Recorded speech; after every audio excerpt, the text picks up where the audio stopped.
del kayak all'interno, prendendo un busino che si dà un rettangolo.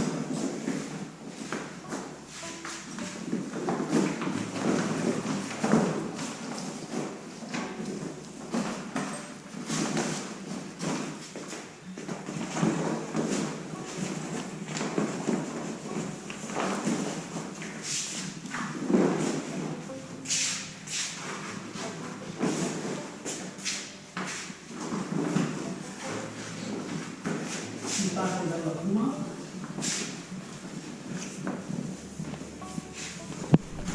si fa uscire l'aria, si piega con le valvole aperte.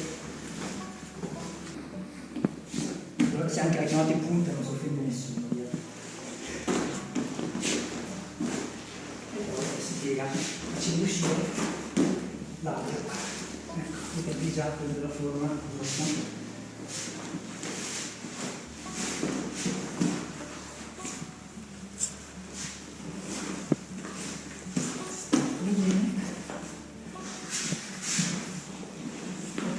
Ora si va a una poppa.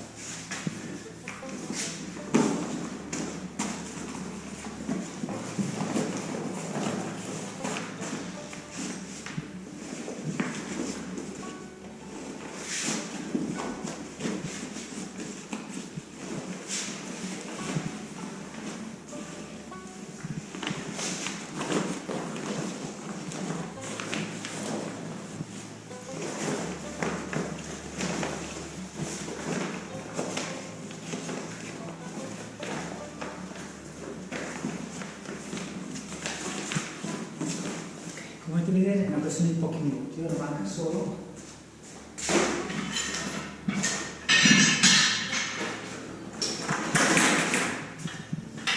i supporti.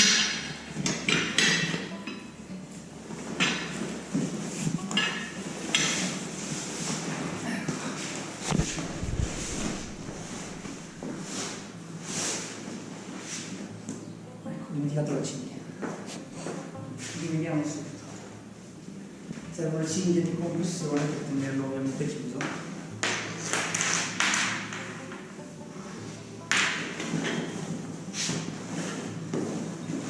Come vedete è un bel parallelismo.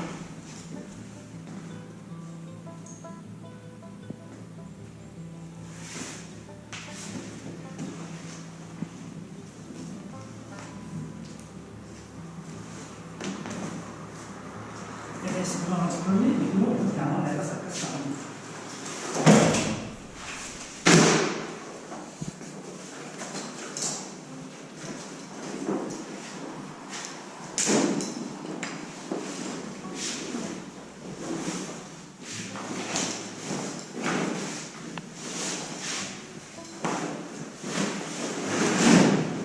Eccoci, questa è la sacca stagna da 100 litri della Vortex.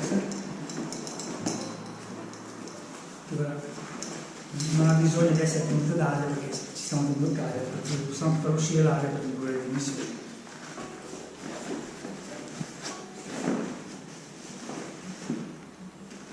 Vedete, quando lo utilizzerete con sacca stagna sarà un modo diverso di chiuderla.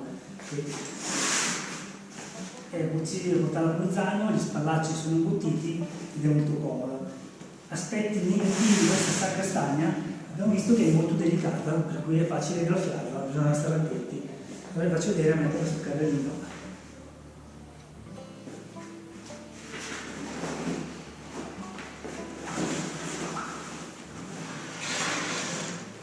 Ecco qua la sacca stagna caricata. Poi nella tasca qui vanno anche le pagaglie ovviamente, per cui proviamo a mettere le pagaglie. Mettiamo il palo giusto per dare un'idea.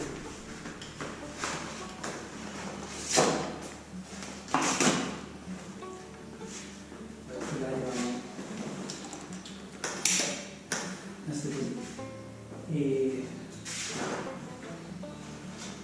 per rendere tutto più sicuro è sempre meglio usare magari un'altra cinghia. Ok, con un'altra cinghia è legato in modo più sicuro. Poi come potete vedere è molto comodo portarselo a spasso, e in questo spazio magari possiamo caricare qualcos'altro, per esempio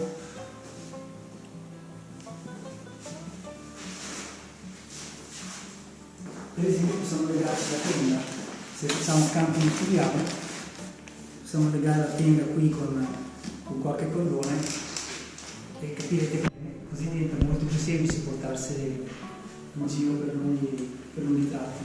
Noi l'ultima volta eravamo carichi con dei profughi, la tenda era legata in qualche modo al piccolo carrellino. E una cosa importante è che tutto il fondo della sacca-stagna è protetto da sfregamenti, da abrasioni, e per cui è più difficile che si rovini. Mentre con l'altro carrellino, sì, la sacca-stagna ci stava, però debordava fuori da destra e sinistra, davanti, e in alcuni casi, se non era caricata più che bene, rischiava anche di sfregare contro le rotelle, per cui pensate, lo portate magari 2 km dalla stazione al fiume, 2 km di sfregamento, e la borsa, la sacca-stagna, ciao, perde la tenuta d'acqua. Per cui siamo molto soddisfatti dell'acquisto, e spero che lo vedrete presto nei nostri video. Grazie e alla prossima.